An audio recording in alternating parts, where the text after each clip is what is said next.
नमस्कार। आपका हमारे YouTube चैनल में स्वागत है। आज हम पढ़ने वाले हैं एनसीईआरटी द्वारा निर्धारित कक्षा 8 में पाठ्यपुस्तक संसाधन एवं विकास भूगोल का अध्याय 1 संसाधन। मोना और राजू अपना घर साफ करने में अम्मा की मदद कर रहे थे। इन चीज़ों को देखो, कपड़े, बर्तन, अनाज, कंघा, शहद की बोतल, किताबें, इनमें से प्रत्येक उपयोगी है, मोना ने कहा। इसलिए ये महत्वपूर्ण है, अम्मा ने कहा। ये संसाधन है। संसाधन क्या है? अम्मा से राजू ने प्रश्न पूछा। अम्मा बताती है, राजू को प्रत्येक वस्तु जिसका उपयोग आवश्यकताओं को पूरा करने के लिए किया जाता है वह संसाधन है। अम्मा कहती है राजू से कि वे सब चीज़ें जिनका उपयोग हम अपनी आवश्यकताओं को पूरा करने के लिए कहते हैं वे संसाधन कहलाते हैं। आओ कुछ करके देखें। अपने घर और अपनी कक्षा में उपयोग किए जाने वाले किन्हीं 5 संसाधनों की सूची बनाइए। कल्पना आधारित प्रश्न है। इन सब प्रश्नों की चर्चा हम अध्याय के नेक्स्ट वीडियो में जो महत्वपूर्ण प्रश्न और पाठगत प्रश्नों में चर्चा करेंगे। अपनी वीडियो लंबी न हो, इसके लिए ये अपने को स्वयं बनाना है, जो अपने घर में या अपनी कक्षा में उपयोग में लिए जाते हैं संसाधन। अपने चारों ओर देखिए और निरीक्षण कीजिए। आप संसाधनों के विविध प्रकार को पहचानने में सक्षम होंगे। आप प्यास लगने पर जो जल पीते हैं, आप अपने घर में जिस विद्युत का उपयोग करते हैं, स्कूल से घर पहुंचने के लिए उपयोग किए जाने वाला रिक्शा, पाठ्यपुस्तक जिसका उपयोग आप अध्ययन करने के लिए करते हैं, ये सभी क्या है? संसाधन। आपके पिता ने आपके लिए नाश्ता तैयार किया। उन्होंने जिन ताज़ी सब्जियों का उपयोग किया वे भी एक संसाधन है, क्योंकि हम उनका भी उपयोग कर रहे हैं। जब इन सब चीज़ों का उपयोग हम करते हैं वो सब चीज़ें क्या होती है? संसाधन होती हैं। जल, विद्युत, रिक्शा, सब्जियां और पाठ्यपुस्तक सभी में कुछ एक जैसा क्या है? उनमें से सभी वस्तुओं का उपयोग आपके द्वारा किया गया है, इसलिए वे उपयोगी भी हैं। एक वस्तु अथवा पदार्थ की उपयोगिता अथवा प्रयोज्यता उसे एक संसाधन बना देती है। कि कोई वस्तु है, कोई पदार्थ है, अगर हमने उसको उपयोग किया, अगर उसको हमने प्रयोजन के लिए एक काम में लिया है तो वो एक संसाधन बन जाती है। राजू अब जानना चाहता था कि कोई भी वस्तु संसाधन कैसे बन सकती है। राजू के मन में ये विचार आता है कि कोई भी वस्तु है वो संसाधन कैसे बन सकती है। अम्मा ने बच्चों को बताया, वस्तुएं उस समय संसाधन बनती हैं जब उनका कोई मूल्य होता है।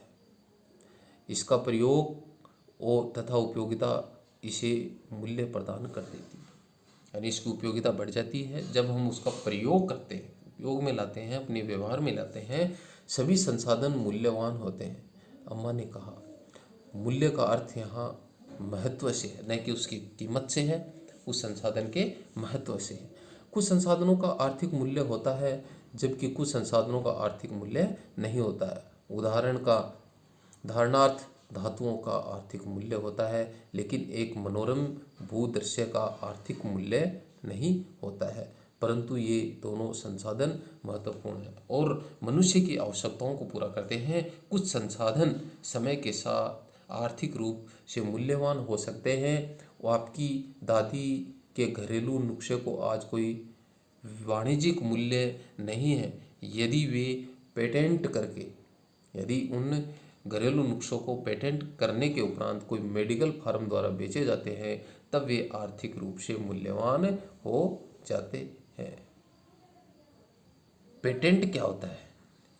इसका तात्पर्य किसी विचार अथवा आविष्कार से है जिस पर हमारा एकमात्र अधिकार होता है, उसे कहते हैं पेटेंट। शब्दावली। प्रौद्योगिकी क्या होती है? किसी कौशल करने अथवा वस्तु बनाने में नवीनतम ज्ञान का अनुप्रयोग प्रौद्योगिकी होती है। समय और प्रौद्योगिकी दोनों महत्वपूर्ण कारक हैं जो पदार्थ को संसाधन में परिवर्तित कर सकते हैं। दोनों लोगों की आवश्यकताओं से संबंधित है।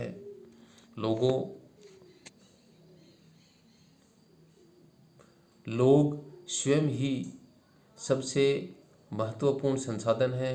ये लोगों के विचार, ज्ञान, आविष्कार और खोज ही हैं जो और अधिक संसाधनों की रचना करते हैं। प्रत्येक खोज अथवा आविष्कार से बहुत से अन्य खोज एवं आविष्कार होते हैं। आग की खोज से खाना पकाने की पद्धति एवं अन्य प्रक्रियाओं का प्रचलन हुआ, जबकि पहिए के आविष्कार से अंततः परिवहन की नवीनतम विधियों का विकास हुआ। जल विद्युत बनने की प्रौद्योगिकी ने तेजी से बहते हुए जल से ऊर्जा उत्पन्न करके उसे एक महत्वपूर्ण संसाधन बना दिया। संसाधनों के प्रकार।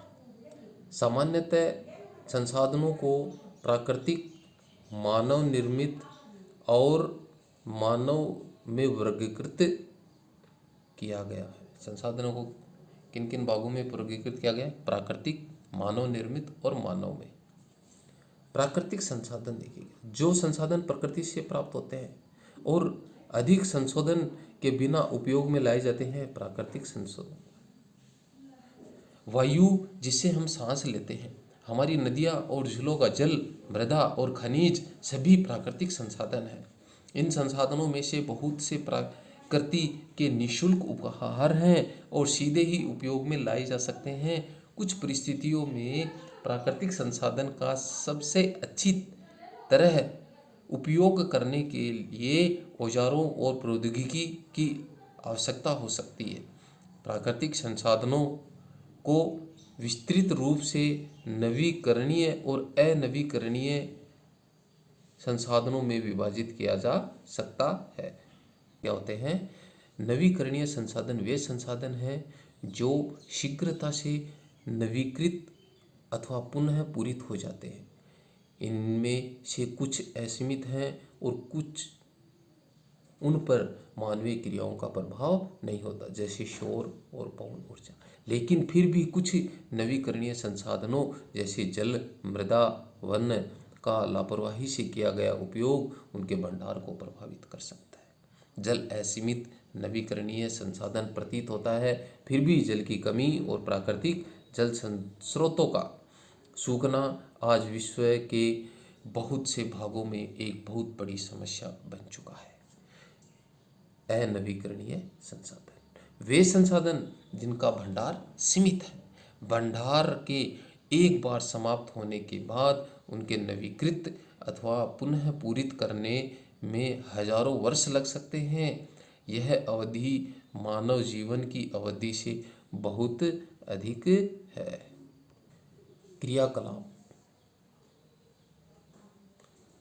अम्मा की सूची से उन संसाधनों को कला बनी है जिनका अभी वाणिज्यिक मूल्य नहीं है। ये अम्मा की सूची दी गई है। इस सूची में से हमें उनका चयन करना है जिनका कोई वाणिज्यिक मूल्य नहीं, जिनमें सूती वस्त्र, लौह अयस्क, बुद्धि, औषधीय पौधे, चिकित्सा ज्ञान, तो ये हमें स्वयं करना है। और इस प्रकार के संसाधन अनवीकरणीय कहलाते हैं जिनका भंडार क्या है? सीमित, जैसे कोयला, पेट्रोलियम अथवा प्राकृतिक गैस। प्राकृतिक गैस इसके कुछ उदाहरण हैं। प्राकृतिक संसाधनों का वितरण भूभाग, जलवायु, ऊंचाई जैसे अनेक भौतिक कारकों पर निर्भर करता है। पृथ्वी पर इन कारकों में विभिन्नता होने के कारण संसाधनों का वितरण असमान है। शब्दावली। संसाधन का भंडार, यह उपयोग के लिए संसाधन की उपलब्ध मात्रा है। आओ कुछ करके सीखें।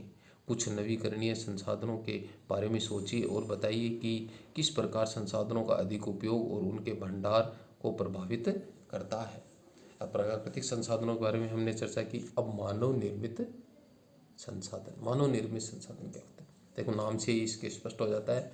कभी कभी प्राकृतिक पदार्थ तब संसाधन बन जाते हैं जब उनका मूल रूप बदल दिया जाता है। लौह अयस्क उस समय तक संसाधन नहीं था जब तक लोहे ने उनसे जब तक लोगों ने उससे लोहा बनाना नहीं सीखा, जो लोग जब तक लोगों ने उससे लोहा बनाना नहीं सीखा। लोग प्राकृतिक संसाधनों का उपयोग पुल, सड़क, मशीन और वाहन बनाने में करते हैं, जो मानव निर्मित संसाधन के नाम से जाने जाते हैं। प्रौद्योगिकी भी एक मानव निर्मित संसाधन है। प्रौद्योगिकी भी एक क्या है? मानव निर्मित संसाधन है। इसलिए हम जैसे लोग प्राकृतिक संसाधनों का उपयोग करके मानव निर्मित संसाधन बनाते हैं। मोना ने समझाते हुए कहा। हाँ, राजू ने स्वीकृति से अपना सिर हिला दिया। आओ कुछ करके देखें। 5 मानव निर्मित संसाधनों की सूची बनाइए जिन्हें आप अपने चारों ओर देख सकते हैं। अब है मानव निर्मित संसाधन की अपन ने चर्चा की। अब पढ़ेंगे मानव संसाधन। मानव संसाधन क्या होता है? लोग और अधिक संसाधन बनाने के लिए प्रकृति का सबसे अच्छा उपयोग तभी कर सकते हैं जब तक उसके पास ऐसा ज्ञान, कौशल तथा प्रौद्योगिकी उपलब्ध हो। इसलिए मनुष्य एक विशिष्ट प्रकार का संसाधन है। अतः लोग मानव संसाधन हैं। शिक्षा और स्वास्थ्य लोगों को बहुमूल्य संसाधन बनाने में मदद करती है। अधिक संसाधनों के निर्माण से समर्थ होने के लिए लोगों के कौशल में सुधार करना मानव संसाधन विकास कहलाता है। आगे है संसाधन संरक्षण। अब इन संसाधनों का हम संरक्षण कैसे कर सकते हैं? संसाधन संरक्षण। मोना ने एक बुरा सौपन देखा। उसने देखा कि पृथ्वी पर सारा जल सूख गया है और सारे पेड़ कट गए। वहाँ पर न तो छाया ही थी और न कुछ खाने के लिए था। लोग परेशान हो रहे थे और चारों तरफ भोजन और छाया की तलाश में निराश होकर इधर से उधर घूम रहे थे। उसने अपनी माँ को सपने के बारे में बताया। उसने पूछा, अम्मा, क्या यह सच में हो सकता है? हाँ, अम्मा ने उत्तर दिया। यदि हम नवीकरणीय संसाधनों के प्रति सतर्क नहीं रहते हैं तो वे बहुत ही दुर्लभ हो सकते हैं और अनवीकरणीय संसाधन निश्चित ही समाप्त हो जाएंगे। राजू ने पूछा। राजू पूछता है, हम इसके लिए क्या कर सकते हैं? बहुत कुछ, अम्मा ने उत्तर दिया। आप अपने दोस्तों से बात क्यों नहीं करते? शब्दावली। सतत पोषणीय विकास। संसाधनों का सावधानीपूर्वक उपयोग ताकि न केवल वर्तमान पीढ़ी की अपितु भावी पीढ़ी की आवश्यकताओं की पूर्ति होती रहे। वो होता है सतत पोषणीय विकास। आगे संसाधनों का सतर्कतापूर्वक उपयोग करना।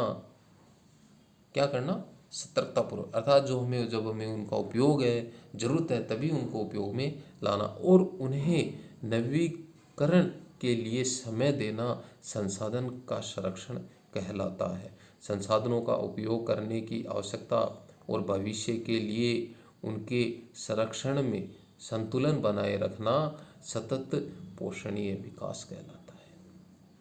क्या कहलाता है? सतत पोषणीय विकास। कि भविष्य की भी चिंता करनी, उसको भविष्य के लिए बचा के रखना और अपनी आवश्यकताओं की पूर्ति भी करना। ये एक संतुलन कायम करना है और ये संतुलन कायम किया अपन ने तो ये सतत पोषणीय विकास कहलाता है। संसाधनों के संरक्षण के अनेक तरीके हो सकते हैं। प्रत्येक व्यक्ति उपयोग को कम करके वस्तुओं के पुनर्चक्रण और पुनः उपयोग के द्वारा योगदान दे सकता है। अंततः यह एक विभिन्नता बनाता है क्योंकि सभी जीव एक दूसरे से जुड़े हुए हैं। उस शाम बच्चों और उनके मित्रों ने पुराने समाचार पत्रों, व्यर्थ वस्त्रों तथा बांस की डंडियों से लिफाफे और खरीदारी के लिए थैले बनाना शुरू कर दिया। मोना ने कहा, हम इन वस्तुओं में से कुछ वस्तुएं उन परिवारों को देंगे जिन्हें हम जानते हैं। मुस्तफ़ा ने कहा, अपने संसाधनों को बचाना और अपनी पृथ्वी को सजीव रखना यह एक बहुत अच्छा कार्य है। जेसी ने कहा, जेसी क्या कहती है, मैं बहुत ही सतर्क रहूँगी कि कागज़ व्यर्थ न हो। उसने स्पष्ट किया, कागज़ बनाने के लिए बहुत से पेड़ों को काट दिया जाता है। मैं ध्यान रखूँगा कि मेरे घर में व्यर्थ बिजली विद्युत व्यर्थ न हो। मुस्तफ़ा ने जोर से कहा, विद्युत जल और कोयले से बनती है। विद्युत है किससे बनती है? जल और कोयले से बनती है। मैं विश्वास दिलाती हूँ कि घर में जल बेकार नहीं होगा।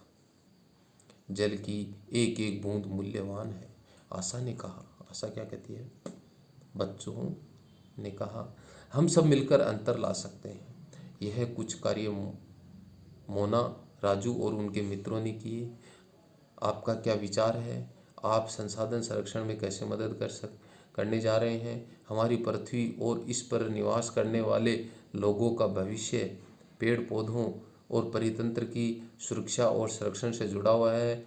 अब यह सुनिश्चित करना हमारा कर्तव्य हो जाता है कि सभी नवीकरणीय संसाधनों के उपयोग सतत पोष्य हैं। पृथ्वी पर जीवन की विविधता संरक्षित की जाए। प्राकृतिक पर्यावरणीय तंत्र की हानि को कम से कम किया जाए। सतत पोष्य विकास के कुछ सिद्धांत: जीवन के सभी रूपों का आदर और देखभाल, मानव जीवन की गुणवत्ता को बढ़ाना, पृथ्वी की जीवन शक्ति और विविधता का संरक्षण करना, प्राकृतिक संसाधनों के ह्रास को कम से कम करना, पर्यावरण के प्रति व्यक्तिगत व्यवहार और अभ्यास में परिवर्तन करना, समुदायों को अपने पर्यावरण की देखभाल करने के योग्य बनाना। मित्रों, आगे की वीडियो में हम इसके महत्वपूर्ण प्रश्न और पाठगत जो प्रश्न दिए गए हैं उनकी चर्चा करेंगे, जो हमारी प्रतियोगी परीक्षाओं में, स्थानीय परीक्षाओं में बार बार पूछे जाते हैं।